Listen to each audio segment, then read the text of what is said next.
2026년 대한민국 경제의 심판의 날이 다가옵니다. 당신의 통장 잔고가 증발하고 영혼까지 끌어모은 아파트가 하루아침에 빚더미로 변합니다.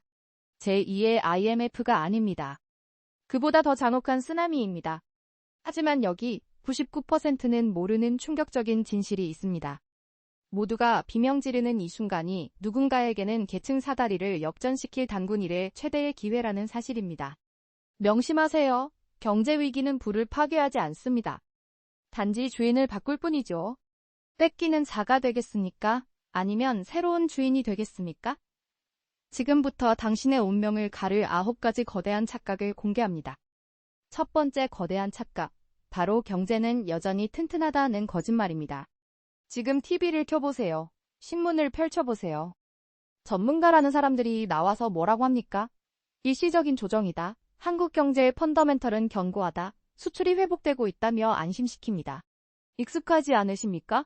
1997년 IMF 외환위기가 터지기 직전까지 뉴스 일면은 한국 경제 이상무였습니다. 2008년 금융위기 직전에도 연준 의장은 서브프라임 문제는 통제 가능하다고 호언장담했습니다. 하지만 결과는 어땠습니까? 그 말을 믿고 주식을 붙들고 있던 개미들은 한강으로 향했고 아파트 대출을 영끌했던 가장들은 거리로 내몰렸습니다. 역사는 잔인할 정도로 똑같이 반복되는데 대중은 또다시 이번엔 다르다는 최면에 걸려 있습니다. 제가 장담하건대 이번에도 다르지 않습니다. 오히려 더 정교하고 거대한 덫이 기다리고 있습니다. 경제 흐름에는 소름 끼치는 규칙이 하나 있습니다. 바로 18년에서 20년 주기설입니다. 감정이 아니라 데이터로 증명된 사실입니다. 1929년 대공황, 1970년대 오일 쇼크, 2000년 닷컴 버블, 그리고 2008년 글로벌 금융위기. 이 끔찍한 붕괴들의 간격을 계산해 보십시오. 정확히 18년에서 20년마다 시스템은 리셋 버튼을 눌러왔습니다. 2038년 리먼 브라더스 사태로부터 18년이 지난 시점, 그게 언제입니까? 바로 2026년입니다. 시계 바늘은 이미 자정을 향해 달리고 있는데 사람들은 폭탄 돌리기를 하며 샴페인을 터뜨리고 있습니다. 지금 시장이 보내는 신호들을 보십시오. 빨간 불이 들어오다 못해 사이렌이 울리고 있습니다. 현재 주식시장의 가격은 기업이 벌어들이는 진짜 가치와 완전히 분리되었습니다. 역사상 두 번째로 높은 수준입니다. 첫 번째가 언제였는지 아십니까? 바로 2000년 닷컴 버블 직전이었습니다. 지금 코스닥을 보십시오. 바이오, 배터리, 테마주에 미쳐 날뛰는 모습이 20년 전 새로운 기술 사태 때와 소름 돋게 똑같지 않습니까? 실적은 없는데 기대감만으로 주가가 천정부지로 솟구치는 것. 이게 바로 붕괴의 전조입니다. 어디 주식뿐입니까? 빚은 이미 임계점을 넘었습니다. 가계부채는 대한민국 역사상 본 적 없는 수치에 도달했고 카드값 돌려막기로 버티는 연체율이 치솟고 있습니다. 자영업자들의 무덤이 된 상가 건물들, 공실이 넘쳐나는 상업용 부동산은 지금 비명을 지르고 있습니다. 그런데도 여러분은 아직도 설마 나라가 망하겠어 라고 생각하십니까? 1997년에도 대기업은 절대 망하지 않는다는 대마불사를 믿었습니다. 하지만 하루아침에 대우그룹이 해체되고 재계 서열이 뒤집혔습니다. 경제는 튼튼하다는 말은 여러분을 위한 조언이 아닙니다. 여러분이 안심하고 시장에 남아있어 줘야 소수의 기득권이 자신의 물량을 떠넘기고 탈출할 수 있기 때문입니다. 이것이 바로 여러분이 5초 만에 깨달아야 할 첫 번째 진실입니다. 위기는 예고 없이 오지 않습니다. 다만 우리가 그 신호를 안정이라는 거짓말로 덮고 있을 뿐입니다. 2026년이라는 거대한 파도가 오고 있다는 사실을 인정하십시오. 그래야 다음 단계가 보입니다. 두 번째 거대한 착각, 바로 공황은 곧 파멸이라는 믿음입니다. 아니요, 천만의 말씀입니다. 돈은 불에 타서 사라지는 게 아닙니다. 단지 주소를 바꿀 뿐입니다. 겁쟁이의 지갑에서 준비된 자의 금고로, 빚진 자의 통장에서 현금을 쥔 자의 손으로 말이죠. 지금 워렌 버핏을 보세요. 무려 3천억 달러가 넘는 현금을 쌓아두고 있습니다. 역사상 유례가 없는 규모입니다. 전 세계 중앙은행들이 비상회의를 소집하고 있습니다. 그들은 알고 있는 겁니다. 곧 거대한 부의 대이동이 시작된다는 것을요. 1929년 대공황과 2008년 금융위기, 이 두 사건의 공통점이 뭔지 아십니까? 수백만 가장이 집을 뺏기고 거리로 나앉을 때 그 바로 옆에는 헐값에 쏟아지는 부동산과 주식을 쓸어 담던 포식자들이 있었다는 겁니다. 멀리 갈 것도 없습니다. 우리 역사 IMF를 기억해보세요. 수많은 중소기업과 가정이 무너져 내릴 때 현금을 쥔 재벌들은 헐값의 알짜 자산들을 흡수하며 덩치를 키웠습니다. 위기는 삭제가 아닙니다. 잔인한 강제 이전입니다. 석유왕 존 록펠러는 이렇게 말했습니다. 거리에 피가 낭자할 때가 바로 매수할 타이밍이다. 그 피가 당신의 피가 되지 않게 하세요. 이번 위기는 당신의 재산이 사라지는 날이 아닙니다. 단지 당신의 재산이 주인을 바꾸는 날일 뿐입니다. 뺏기는 자가 될 것인가, 뺏는 자가 될 것인가. 이제 선택은 당신 몫입니다. 세 번째 진실은 현금은 영원한 왕이 아니다라는 겁니다. 사람들은 위기가 오면 현금이 최고라고 믿습니다. 하지만 정부와 중앙은행의 속마음은 다릅니다. 그들은 위기 때 항상 같은 선택을 해요. 바로 인플레이션입니다. 왜냐하면 인플레이션이 빚진 사람들에게 유리하니까요. 국가부채를 해결하는 가장 쉬운 방법은 돈을 무한정 찍어내서 돈값을 떨어뜨리는 겁니다. 증거가 있냐고요? 미국 연준, 패드의 자산을 보세요.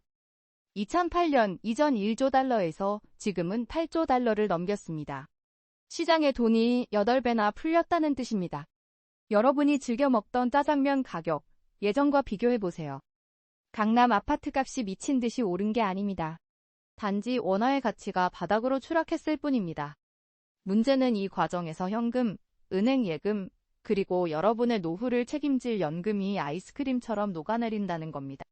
인플레이션은 성실한 저축자들의 주머니를 털어가는 가장 비열하고 보이지 않는 세금입니다. 네 번째 진실은 빚에 대한 당신의 착각을 부수는 겁니다. 대부분의 사람들은 이렇게 배웠을 거예요. 빚은 악만이라. 무조건 갚아라. 빚 없는 게 최고다. 틀렸습니다. 평화로운 시절에는 맞는 말일지 몰라도 다가올 거대한 인플레이션 파도 앞에서는 반은 맞고 반은 틀린 소리예요. 오히려 빚이 영분인 상태가 가장 위험한 도박이 될 수도 있습니다. 왜 그럴까요? 돈의 원리를 보세요. 정부와 정치인들은 결국 인플레이션을 선택할 수밖에 없습니다. 왜냐하면 그들이야말로 세상에서 가장 큰 채무자이기 때문이에요. 국가부채를 갚는 가장 쉬운 방법은 돈을 찍어내서 돈 가치를 쓰레기로 만드는 겁니다. 돈의 가치가 떨어지면 갚아야 할 빚의 실질 가치도 같이 녹아내리니까요. 이게 바로 정부가 숨기는 비밀입니다. 인플레이션은 빚진 자에게 주는 보너스예요. 똑똑한 돈, 스마트 머니, 은 이 메커니즘을 정확히 알고 있습니다. 그들은 빚을 두려워하지 않아요. 빚을 이용합니다. 싼 이자로 돈을 빌려서 인플레이션과 함께 가격이 오를 실물 자산을 사들이죠. 시간이 지나면 어떻게 될까요? 자산 가격은 폭등하고 빌린 돈의 가치는 껌값처럼 작아집니다. 빚이 당신 대신 돈을 벌어주는 겁니다. 인플레이션이 당신의 빚을 대신 갚아주는 꼴이죠. 이것이 부자들이 위기 속에서도 자산을 불리는 양털 깎기 기술입니다. 하지만 여기서 멈추세요. 당장 은행으로 달려가 대출을 받으라는 말이 아닙니다. 절대 아닙니다. 여기서 99%의 개미들이 실수하고 나락으로 떨어집니다. 빚에는 좋은 빚과 사람을 죽이는 나쁜 빚이 있어요. 이 둘을 구분 못하면 2026년에 당신은 파산합니다. 지금 한국 상황을 보세요. 신용카드 할부, 마이너스 통장, 리볼빙, 고금리 신용대출. 이건 명백한 나쁜 빚입니다. 이건 당신의 미래를 갉아먹는 암세포예요. 위기가 닥치면 현금 흐름이 막힙니다. 은행은 비가 올 때 우산을 뺏어가죠. 대출 연장이 거부되고 금리가 치솟는 순간 이 나쁜 빚들은 당신의 목을 조를 겁니다. 아무리 좋은 자산을 가지고 있어도 당장 갚을 돈이 없어서 헐값에 모든 걸 넘겨야 하는 흑자부도가 나는 거예요.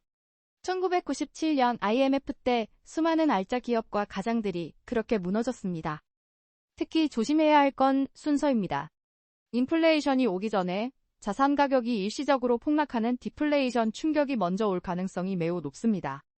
이때 과도한 빚을 지고 있으면 게임 오버입니다. 버티질 못하니까요. 반면 현금 흐름이 확보된 상태에서 고정금리로 일으킨 감당 가능한 수준의 자산담보대출은 다릅니다. 이건 인플레이션이라는 거인을 당신 편으로 만드는 무기예요. 결론은 명확합니다. 소비를 위한 빚은 지금 당장 무슨 수를 써서라도 없애세요. 신용카드를 자르세요. 하지만 투자를 위한 레버리지는 공부해야 합니다. 빚을 무조건 피하는 게 능사가 아니라 빚을 통제할 줄 아는 사람이 부자가 됩니다. 2026년 빚은 준비되지 않은 자에게는 사형 선고가 되겠지만 빚을 다룰 줄 아는 자에게는 최고의 사다리가 될 겁니다. 5번째 진실은 타이밍이라는 달콤한 독사과를 뱉어내는 겁니다. 많은 한국의 개미 투자자들이 착각에 빠져 있어요. 나는 바닥을 잡을 수 있다. 최저점에서 사서 최고점에서 팔겠다. 꿈 깨세요. 그건 신의 영역입니다. 월스트리트엔 알고 기는 전문가들도 못하는 걸 당신이 하겠다고요? 아무도 바닥이 어딘지 모릅니다. 바닥을 잡으려는 욕심이 바로 당신을 파산으로 이끄는 지름길입니다. 진짜 부자들의 전략은 단순합니다. 그들은 점쟁이가 아니에요. 그들은 단지 싸질 때 사고 더 싸지면 더 많이 살 뿐입니다. 이것이 바로 하락장에서의 분할 매수 원칙입니다. 하지만 대부분은 정반대로 행동하죠. 주가가 오를 때는 FOMO에 휩싸여 묻지마 투자를 하다가 막상 폭락장이 오면 공포에 질려 패닉셀을 해버립니다. 신용 미수까지 쓴 개미들은 마진콜에 쫓겨 강제 청산을 당하고 시장에서 퇴출되죠.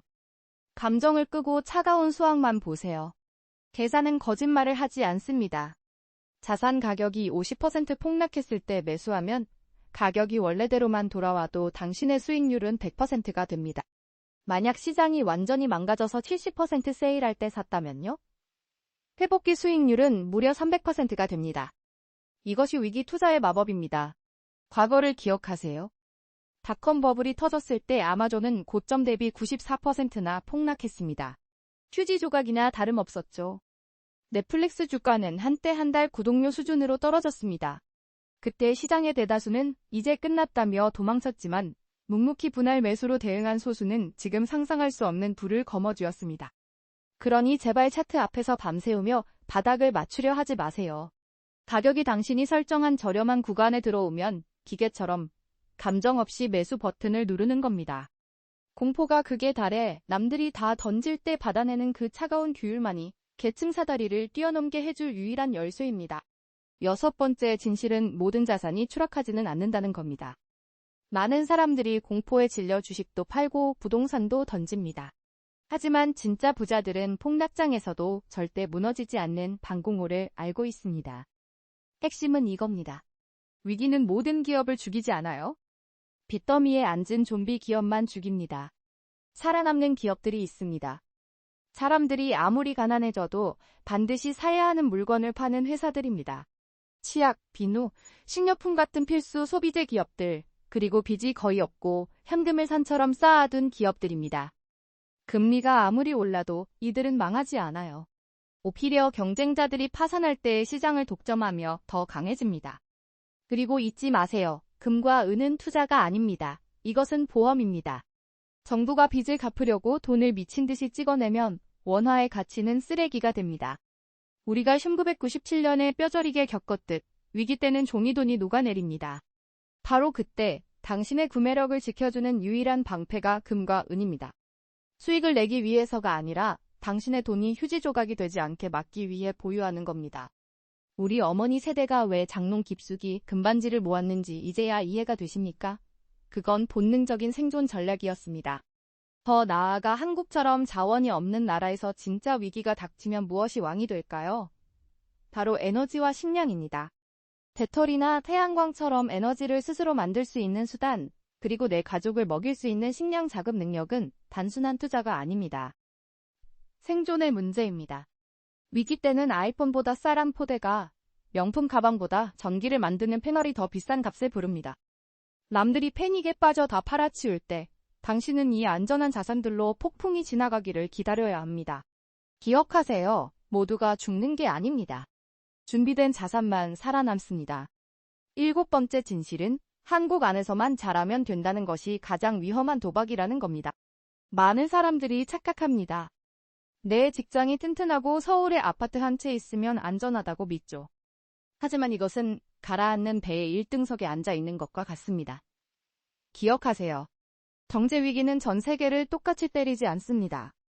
어떤 나라는 지옥을 경험하지만 어떤 나라는 기회를 얻습니다.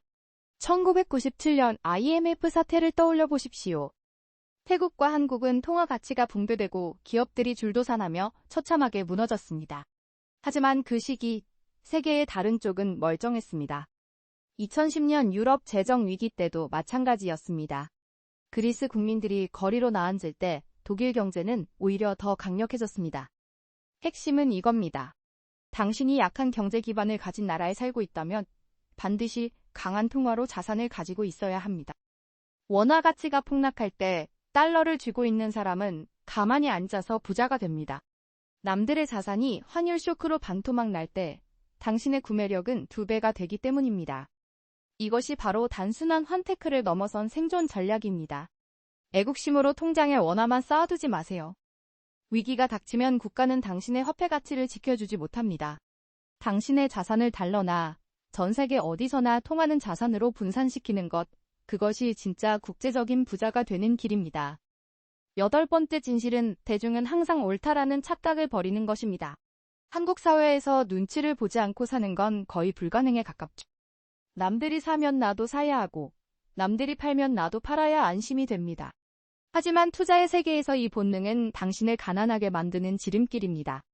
왜냐하면 대중은 언제나 틀리기 때문입니다. 언론과 미디어를 한번 보세요.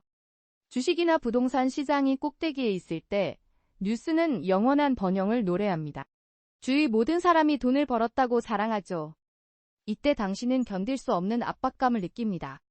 나만 벼락거지가 되는 거 아닐까? 바로 그 순간 대중이 환호하고 객장이 붐빌 때가 사실은 팔아야 할 때입니다. 반대로 시장이 바닥을 칠 때 뉴스는 경제의 종말을 예언합니다. 모두가 공포에 질려 자산을 헐값에 던지죠. 여기서 가장 중요한 사실이 있습니다.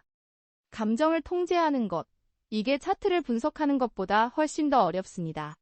머리로는 공포에 매수하라는 말을 알지만 막상 계좌가 녹아내리고 뉴스에서 망한다고 떠들면 손이 나가지 않거든요. 하지만 기억하세요. 부자와 가난한 사람을 가르는 결정적인 차이는 지능이 아니라 기질입니다. 당신은 감정적인 사람입니까? 아니면 이성적인 사람입니까? 99%의 사람들은 자신이 이성적이라고 믿지만 결정적인 순간에는 군중 심리에 휩쓸려 패배자가 됩니다. 진짜 부자들은 외로움을 견디는 사람들입니다. 남들이 지금 주식 사는 건 미친 짓이야 라고 손가락질할 때 조용히 매수 버튼을 누를 수 있는 용기. 그 외로움이 당신의 가문을 일으킬 것입니다. 대중과 반대로 가는 것. 이것이 자본주의의 먹이사슬의 최상위 포식자가 되는 유일한 길입니다. 9번째 거짓말은 물이 발목까지 차오르면 그때 뛰겠다는 아니람입니다. 한국인들은 누구보다 빨리빨리에 능숙하지만 정작 가장 중요한 생존 앞에서는 설마라며 미루는 치명적인 실수를 저지릅니다. 기억하세요. 위기가 닥쳤을 때 움직이는 건 대처가 아닙니다. 그건 그저 패닉일 뿐입니다. 상식적으로 생각해 봅시다. 집이 이미 불타고 나서야 소방차를 부르는 게 무슨 소용이 있습니까? 재만 남은 집 앞에서 울부짖어봤자 아무것도 돌아오지 않습니다. 경제 위기도 똑같습니다. 뉴스가 공포로 도배되고 환율이 미친 듯이 솟구치고 당신의 아파트 값이 수직 낙하할 때 그때 가서 무언가를 하려고 하지 마세요. 그때는 이미 너무 늦습니다. 탈출구는 이미 봉쇄된 후니까요.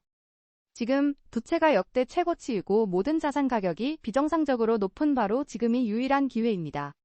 남들이 축제에 취해 있을 때 조용히 현금을 쌓고 방공호를 파야 합니다. 폭풍이 몰아칠 때는 아무것도 할 수 없습니다. 지금 당장 시작하세요. 내일은 없습니다. 오늘 준비하지 않은 자에게 2026년은 지옥이 될 것이지만 오늘 준비한 자에게는 기회의 문이 될 것입니다. 기억하세요. 2026년의 위기는 당신의 삶을 파괴하러 오는 것이 아닙니다. 새로운 질서를 창조하러 오는 것입니다. 이것은 역사가 우리에게 주는 마지막 경고이자 최고의 선물입니다. 대부분의 사람들은 또다시 공포에 질려 자신이 가진 가장 소중한 자산을 헐값에 던질 겁니다. 하지만 당신은 달라야 합니다. 바닥에서 남들이 버린 자산을 줍고 시장이 회복될 때 그 막대한 차익을 다시 재투자하는 것. 바로 이 이중 전략만이 당신의 가문을 평생 일만 하는 노동자 계급에서 시스템을 소유한 자본가 계급으로 이동시켜줄 유일한 사다리입니다.